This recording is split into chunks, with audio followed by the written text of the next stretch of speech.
Have you ever absorbed someone's anger and felt it coursing through your body as if it were your own? Only to watch them walk away feeling lighter while you carry their storm for days?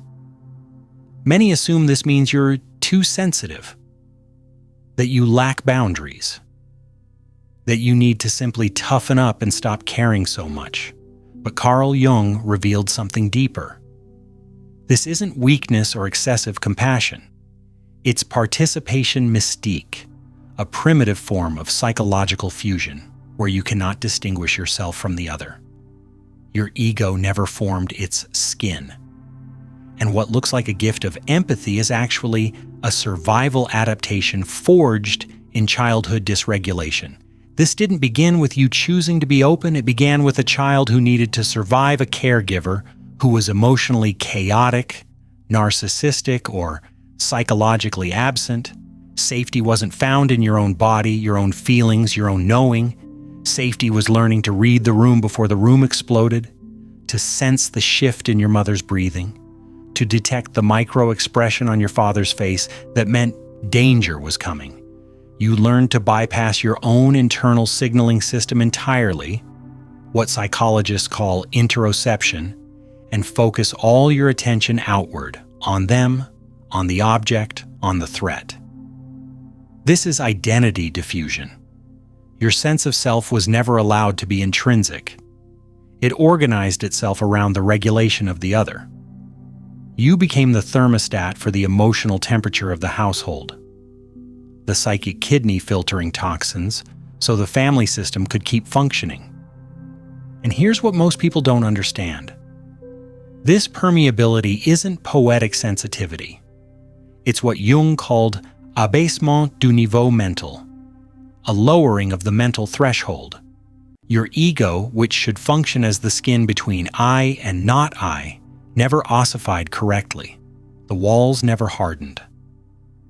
So unconscious content from your environment floods in unchecked, and you experience it as your own. You don't just feel for them. You become them.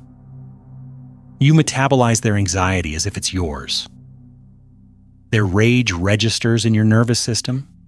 Their depression settles into your chest. This created a lopsided development. Your persona, the mask you wear for the world, rigidified around being the helper, the nice one, the healer. But your autonomous self, the part of you that knows who you actually are, it was exiled into the unconscious, and that exile came at a catastrophic cost. Because to maintain this role, to keep your place in the tribe as the good one, your psyche had to reverse its natural energy flow entirely. In a healthy psyche, libido, psychic energy, flows outward from a stable center. You have an internal sun, and its warmth radiates out to engage with the world. You move toward what interests you. You withdraw from what depletes you. The flow is autonomous, self-directed, yours. But in the absorbing empath, this flow reverses. Your energy doesn't radiate outward. It's siphoned off before it ever reaches you, pulled into the gravitational field of everyone around you to maintain their equilibrium. You become the battery that keeps other people's systems running, the stabilizing force, the emotional ballast. This is compulsive absorption, and it creates a state Jung would recognize immediately. You are possessed by the complexes of others. A complex is an autonomous fragment of psyche, a constellation of emotion, memory, and behavior that operates independently. Everyone has them, but most people carry their own. You're carrying everyone else's. This is why you experience sudden mood swings that make no sense. You were fine 10 minutes ago.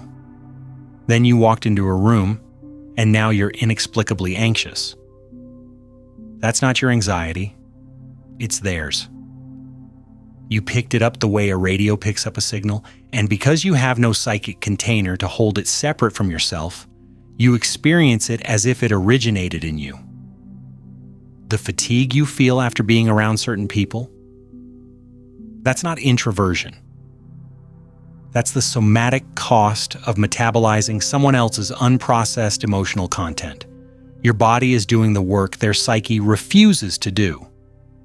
You're the cleanup crew for psychic waste. They won't compost themselves. And here's the mechanism most people miss. You're not failing to set boundaries. You never had the developmental conditions to build boundaries in the first place. Because building a psychic container, a vessel that can hold tension without collapsing, requires two things: a stable ego structure and access to your inferior functions.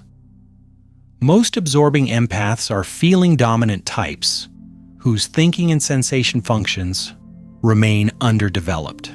You can't logically analyze the incoming data.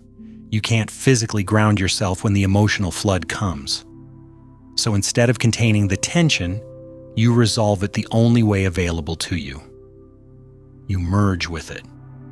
This is participation mystique in its active form. You don't just fail to distinguish yourself from the other. You cannot.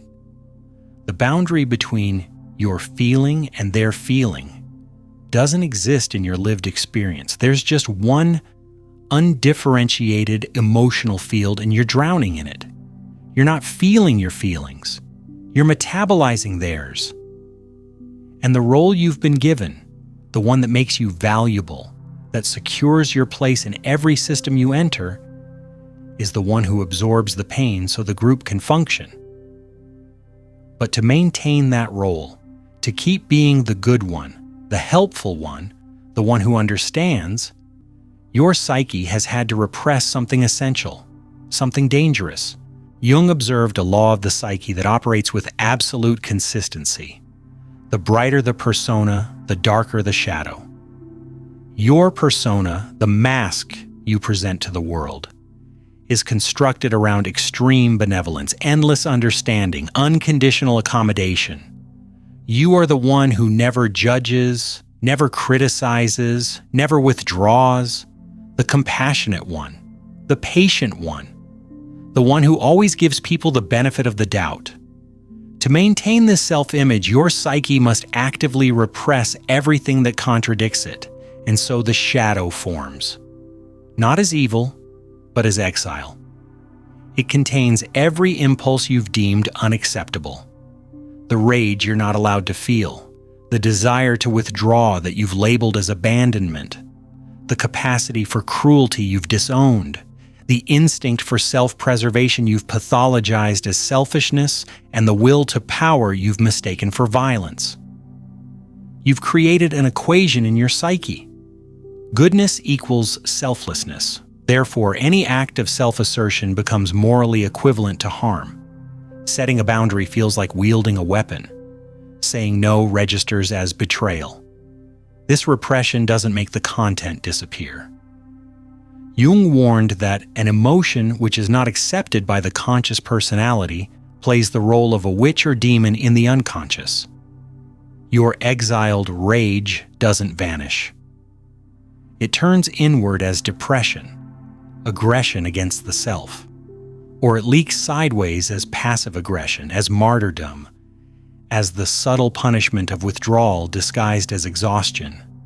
You're sitting on a reservoir of unacknowledged resentment, and you can feel it.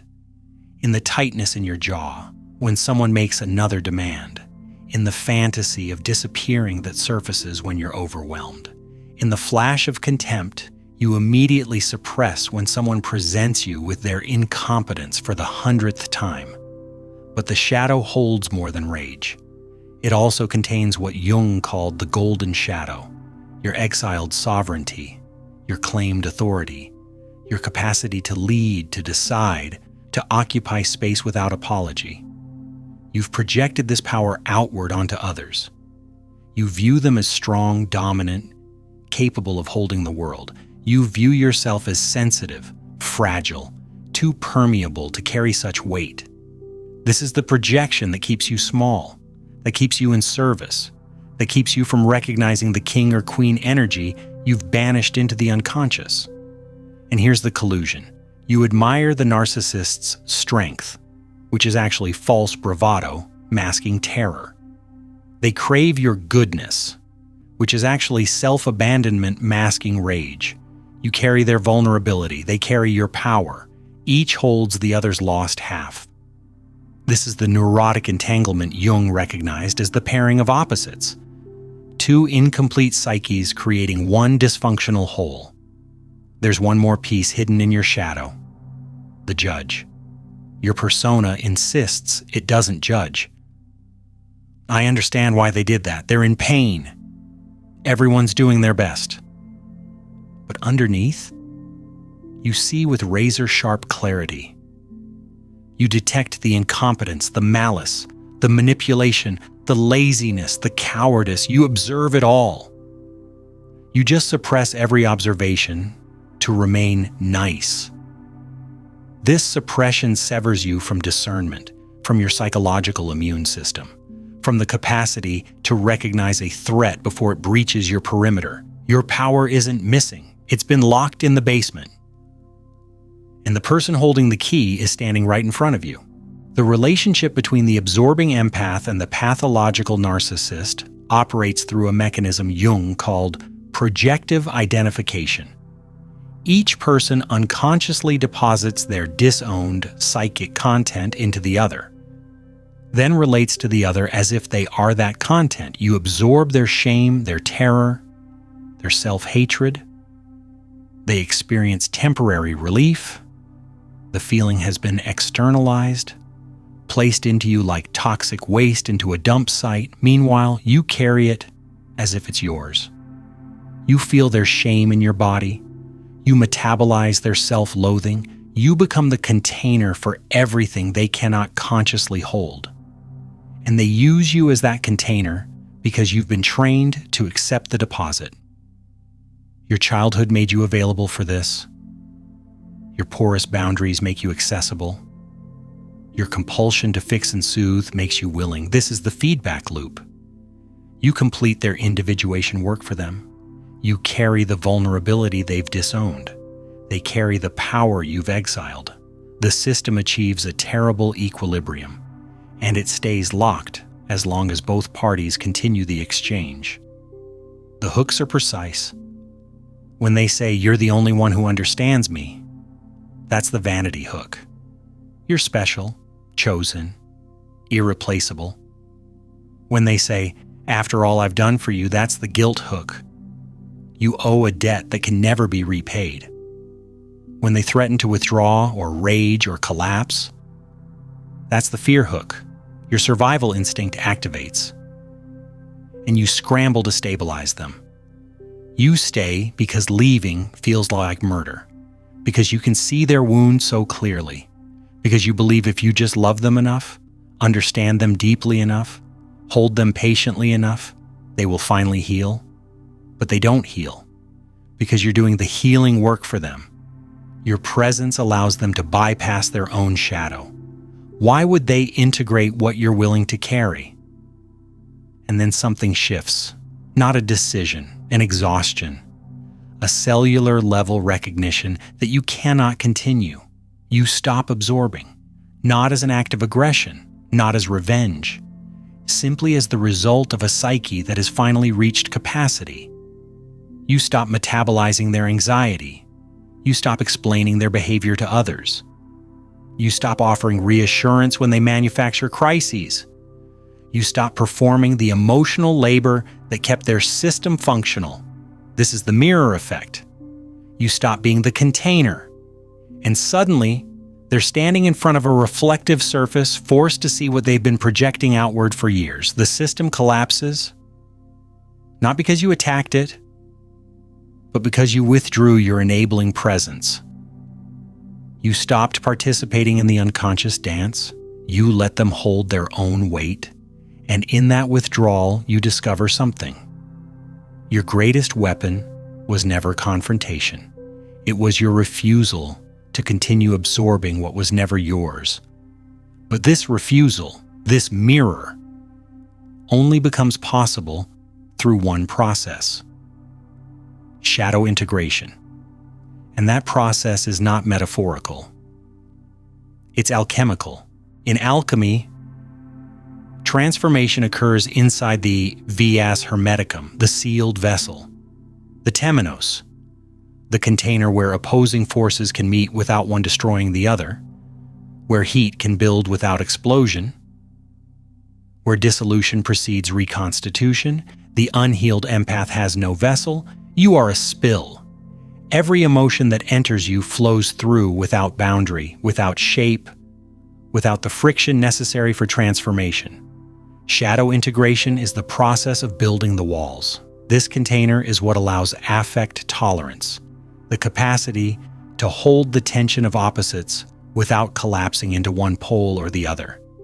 To feel love for someone and simultaneously know you must leave them. To feel their pain and choose not to fix it.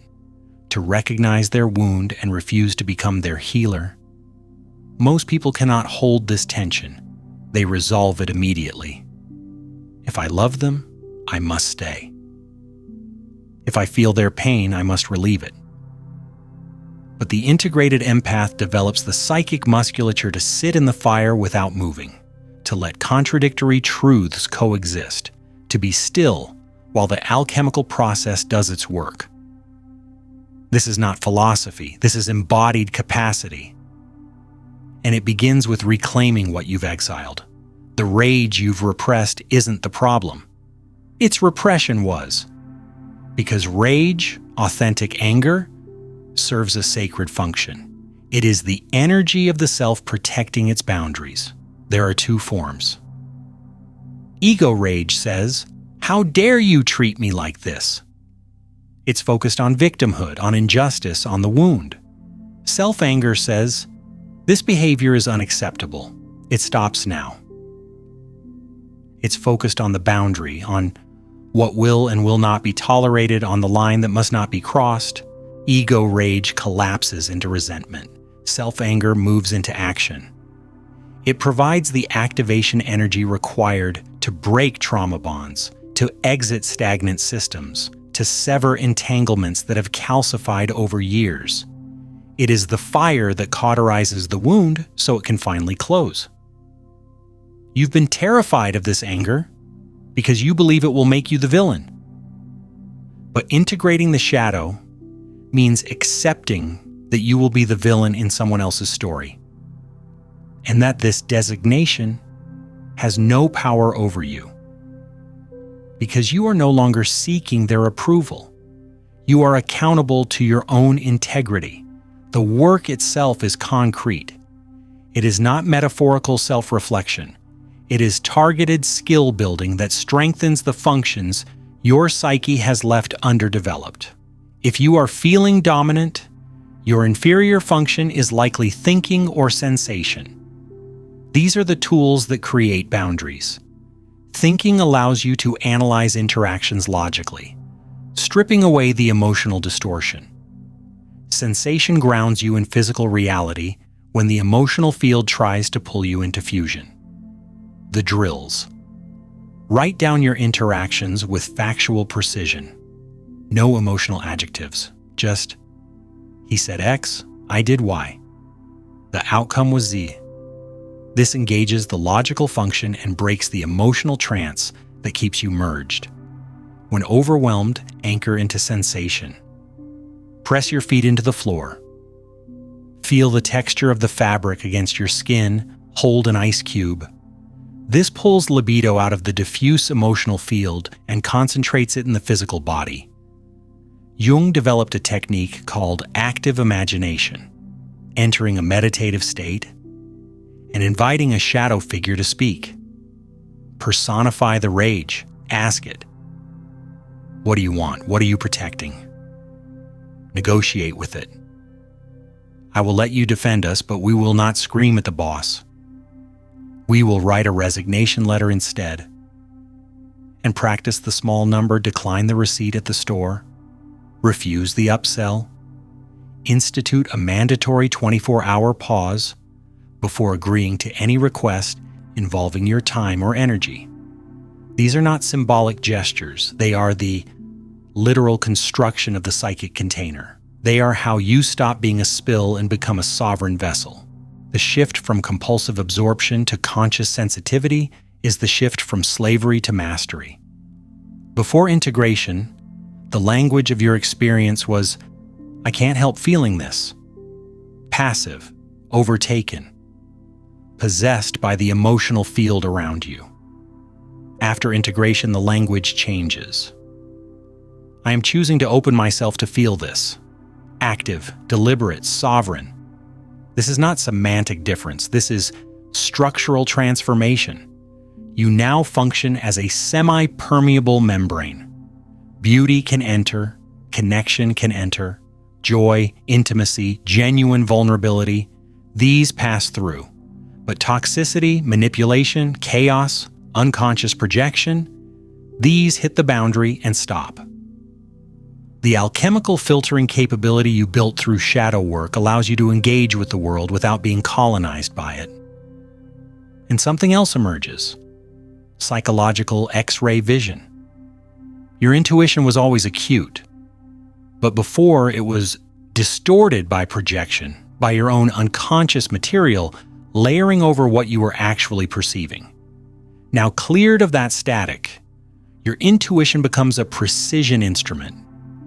You see the autonomous complexes possessing others.